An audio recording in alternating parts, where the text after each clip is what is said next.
গাজা যুদ্ধ কতদিন চলবে জানালো ইসরায়েল। পুতিনকে ভালুকের হাত থেকে বাঁচিয়ে অবিশ্বাস্য পদোন্নতি দেহরক্ষীর। ইরান সফরে আসতে পারেন সৌদি যুবরাজ মোহাম্মদ বিন সালমান। শক্ত পদক্ষেপ ব্রাজিলের, ইসরায়েল থেকে রাষ্ট্রদূত প্রত্যাহার। গাজায় বুবি ট্রাপে ইসরায়েলের 3 সেনা নিহত হওয়ার পর ইসরায়েলের যুদ্ধ কৌশল প্রশ্নবিদ্ধ। সবশেষে জানবেন 40 দেশের আকাশ প্রতিরক্ষায় তুর্কি ড্রোন। গাজা যুদ্ধ কতদিন চলবে জানালো ইসরায়েল। অবরুদ্ধ উপত্যকায় প্রায় 8 মাস ধরে আগ্রাসন চলছে। এই আগ্রাসনে নিহত হয়েছেন 36,000-এরও বেশি মানুষ, আহত হয়েছেন বহু ফিলিস্তিনি। ভয়াবহ আগ্রাসনের মধ্যেই ইসরায়েলি সেনাবাহিনী জানালো ঠিক আরও কতদিন চলবে এই যুদ্ধ।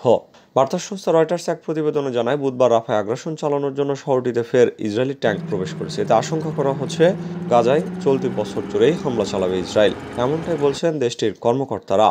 মঙ্গলবার প্রথমবারের মতো ইসরায়েলি ট্যাঙ্কগুলো রাফা শহরের কেন্দ্রস্থলে প্রবেশ করে। আন্তর্জাতিক বিচার আদালত থেকে ফিলিস্তিনিদের শেষ আশ্রয়স্থল রাফা শহরের উপর হামলা বন্ধ করার আদেশ ছিল। এই আদেশ অমান্য করেই শহরটির শরণার্থী শিবিরে মারাত্মক আগ্রাসন চালিয়েছে ইসরায়েলি বাহিনী। এদিকে আন্তর্জাতিক বিচার আদালত জানিয়েছে, ইসরায়েল কিভাবে রাফা থেকে উচ্ছেদ হওয়া ফিলিস্তিনিদের নিরাপদ রাখবে এবং খাবার, পানি ও ঔষধের সরবরাহ করবে তা জানায়নি। রাফা ইসরায়েলি আগ্রাসনের ঘটনা বর্ণনা করতে গিয়ে রাফার বাসিন্দারা বলেন, ইসরায়েলি ট্যাঙ্কগুলো পশ্চিমে তেল আল সুলতান, ইবনা এবং কেন্দ্র সাবরার কাছে গোলা ছুটছে। রাফার অ্যাম্বুলেন্স এবং জরুরি পরিষেবার উপপরিচালক হাইতাম আল হামস জানান, তারা আগ্রাসনের সময় তেল আল সুলতানের বাসিন্দাদের সঙ্গে যোগাযোগ করতে পেরেছেন।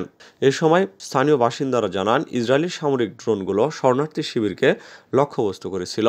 ইসরায়েলের নিরাপত্তা উপদেষ্টা জাবি হানেগবি এক বিবৃতিতে জানান, ইসরায়েল গাজা উপত্যকায় 2024 সাল জুড়ে যুদ্ধ চালাবে।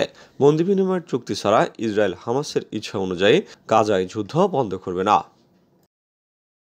পুতিনকে ভালুকের হাত থেকে বাঁচিয়ে অবিশ্বাস্য পদোন্নতি দেহরক্ষীর। নিজের সাবেক দেহরক্ষী অ্যালেক্সি ডিউমিনকে স্টেট কাউন্সিলরের সেক্রেটারি হিসেবে নিয়োগ দিয়েছেন রুশ প্রেসিডেন্ট ভ্লাদিমির পুতিন। শোনা যায়, পুতিনকে একবার ভালুকের হাত থেকে বাঁচিয়েছিলেন ডিউমিন। এরপর থেকেই একের পর এক পদোন্নতি হতে থাকে তার। বুধবার ক্রেমলিনের এক বিবৃতিতে বলা হয়েছে, রাশিয়ার স্টেট কাউন্সিলের সেক্রেটারি হিসেবে 51 বছর বয়সী ডিউমিনকে নিয়োগ দিয়েছেন পুতিন। মূলত রাশিয়ার কৌশলগত লক্ষ্য এবং দেশি বিদেশি নীতি নির্ধারণে কাজ করে স্টেট কাউন্সিল। ক্রেমলিন এবং সরকারি কর্মকর্তাদের সঙ্গে আইন প্রণেতা ও আঞ্চলিক নেতাদের যোগসূত্র হিসেবেও কাজ করে সংস্থাটি। এর আগে ডিউমিনকে রাশিয়ার তুলা অঞ্চলের গভর্নরের পদ থেকে প্রেসিডেন্টের সহযোগী হিসেবে ক্রেমলিনে স্থানান্তরিত করা হয়। চলতি মাসে 5ম মেয়াদে প্রেসিডেন্ট হিসেবে শপথ গ্রহণের পরই এই উদ্যোগ নিয়েছিলেন পুতিন। জানা যায়, 1999 সাল থেকে পুতিনের ব্যক্তিগত নিরাপত্তা রক্ষীর দায়িত্বে ছিলেন ডিউমিন। ধীরে ধীরে হয়ে ওঠেন তার সবচেয়ে ঘনিষ্ঠ দেহরক্ষীদের একজন। দাবি করা হয়, পুতিনকে একবার ভালুকের হাত থেকে বাঁচিয়েছিলেন তিনি। রুশ প্রেসিডেন্টের সঙ্গে আইস হকি খেলেন এমন হাতে গোনা কয়েকজন কর্মকর্তাদের মধ্যেও তিনি একজন।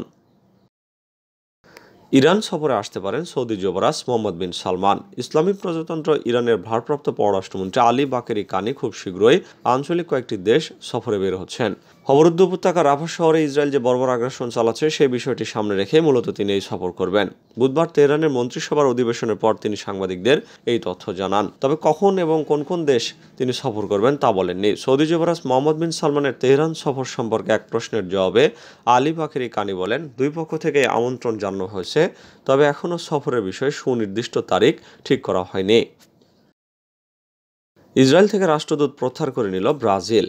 ইসরায়েলের নিযুক্ত রাষ্ট্রদূতকে আনুষ্ঠানিকভাবে প্রত্যাহার করে নিয়েছে ল্যাতিন আমেরিকার দেশ ব্রাজিল। বুধবার টাইমস অফ ইসরায়েলের এক প্রতিবেদনে এই তথ্য জানানো হয়। প্রতিবেদনে বলা হয়, ব্রাজিল আনুষ্ঠানিকভাবে তাদের রাষ্ট্রদূত প্রত্যাহার করেছে, তবে এই ব্যাপারে ইসরায়েলকে কোনো আনুষ্ঠানিক বার্তা দেওয়া হয়নি। সেজন্য বিষয়টি নিয়ে আলোচনা করার জন্য ব্রাজিলের উপরাষ্ট্রদূতকে আজ ডেকে পাঠিয়েছে ইসরায়েলের পররাষ্ট্র মন্ত্রণালয়। সূত্রটি আরও জানিয়েছে, ফিলিস্তিনি প্রতিরোধ আন্দোলন হামাসের বিরুদ্ধে যুদ্ধে গাজায় গণহত্যা চালানো ইসরায়েলের সাথে সম্পর্ক খারাপ হয়ে যায় ব্রাজিলের। এর মধ্যেই নিজেদের রাষ্ট্রদূতকে ইসরায়েল থেকে প্রত্যাহার করে নিয়েছে দেশটি। গাজা মিশর সীমান্ত সড়কের নিয়ন্ত্রণ নিয়েছে ইসরায়েল। ইসরায়েলি সামরিক বাহিনী বুধবার ঘোষণা করেছে যে তারা গাজা মিশর সীমান্তের তথাকথিত ফিলাডেলফি রুটের নিয়ন্ত্রণ গ্রহণ করেছে। তারা সেখানে রকেট লঞ্চার এবং অন্তত 20টি সুড়ঙ্গ পাওয়ার দাবি করেছে। তবে মিশরীয় সূত্র বলেছে, এই সব দাবি নির্জলা মিথ্যা। বুধবার সন্ধ্যায় এক সংবাদ সম্মেলনে ইসরায়েলি প্রতিরক্ষা বাহিনীর মুখপাত্র রিয়ার অ্যাডমিরাল ড্যানিয়েল হ্যাগারি বলেন, নতুন যে এলাকা ইসরায়েল দখল করেছে তা 14 কিলোমিটার। এটি গাজা মিশর সীমান্তে অবস্থিত। এটি হামাসের অস্ত্র চোরাচালানের অক্সিজেন পাইপলাইন হিসাবে কাজ করে। ইসরায়েলি বাহিনী দাবি করেছে তারা হামাসের রকেট লঞ্চারও দখল করেছে। তবে মিশরের রাষ্ট্রীয় সহায়তাপুষ্ট আল কাহেরা নিউজ টিভি উচ্চ পর্যায়ের সূত্রের উদ্ধৃতি দিয়ে জানিয়েছে, মিশর ও গাজার মধ্যে সুড়ঙ্গ থাকার যে খবর প্রকাশিত হয়েছে তাতে কোনো সত্যতা নেই। চ্যানেলটি আরও জানায়, এটি হলো দক্ষিণ গাজা রাফার ইসরায়েলি বাহিনীর বাস্তব পরিস্থিতি নিয়ে মিথ্যার বেসাতি করার চেষ্টা। গাজায় আবারও 3 ইসরায়েলি সেনা নিহত হওয়ার পর যুদ্ধকৌশল প্রশ্নবিদ্ধ। বুধবার গাজার দক্ষিণে রাফায় হামলা চালানোর সময় ফিলিস্তিনিদের পাল্টা হামলায় নিহত হন 3 সেনা। এর আগে নিজেদের ভুলে গাজায় তাদের আরও কয়েকজন সেনা সদস্য নিহত হয়েছেন। এতে করে ইসরায়েলের যুদ্ধকৌশল প্রশ্নবিদ্ধ হয়ে পড়েছে। ইসরায়েলি সেনাবাহিনী জানিয়েছে এই ঘটনায় আরও 3 জন সেনা গুরুতর আহত হয়েছেন। এর বেশি কোনো তথ্য দিতে রাজি হয়নি তারা। তবে ইসরায়েলের সম্প্রচার মাধ্যম কান রেডিও জানিয়েছে, রাফায় হামলার সময় শহরের একটি ভবনে পুঁতে রাখা বোমা বিস্ফোরণে তারা আহত হয়েছেন। আল জাজিরার এক প্রতিবেদনে বলা হয়েছে, এই চিত্রই বলে দেয় কতটা ভয়াবহ লড়াই হচ্ছে সেখানে। ইসরায়েলের 3 সেনা নিহত হওয়ার পর দেশটির কঠোর সমর্থকদের তরফ থেকেই এই প্রশ্ন আসছে যে এই খেলার শেষ কোথায়। 40 দেশের আকাশ প্রতিরক্ষায় তুর্কি ড্রোন। সাম্প্রতিক বছরগুলোতে তুর্কি ড্রোনের সফলতা প্রমাণিত হয়েছে বিভিন্ন ঘটনায়। ফলে তুরস্কের নিজস্ব প্রযুক্তিতে তৈরি এইসব ড্রোনের দাপট এখন কারো অজানা নয়। সিরিয়া ও ইরাক সীমান্তে বিদ্রোহী দমন, আর্মেনিয়া আজারবাইজান যুদ্ধ থেকে শুরু করে রাশিয়া ইউক্রেন যুদ্ধে সফলতার সাক্ষ্য রেখে যাচ্ছে তুরস্কের তৈরি বিভিন্ন সামরিক ড্রোন। যুদ্ধের পাশাপাশি শান্তিকালীন অভিযানেও নিজের অপ্রতিদ্বন্দ্বিতা বজায় রেখেছে তুরস্কের ড্রোন বহর।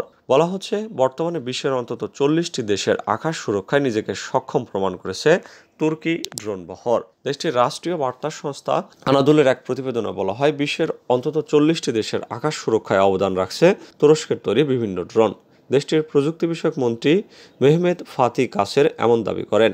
বসনিয়া ও হার্জেগোভিনার রাজধানী সারাজেভে বিজনেস ফোরামে অংশ নিয়ে মেহমেত ফাতি জানান, প্রযুক্তি ততক্ষণ পর্যন্ত মূল্যবান যতক্ষণ পর্যন্ত এটি মানবতার স্বার্থে ব্যবহার করা হয়। তুর্কি মন্ত্রী জানান, আমদানি নির্ভর কমিয়ে তুরস্কের প্রতিরক্ষা শিল্পের স্থানীয়করণ 20% থেকে বেড়ে 80%-এর বেশি দাঁড়িয়েছে। বর্তমানে দেশটিতে 3,500 কোম্পানি ও প্রায় 80,000 দক্ষ কর্মী প্রতিরক্ষা শিল্পে অবদান রাখছে।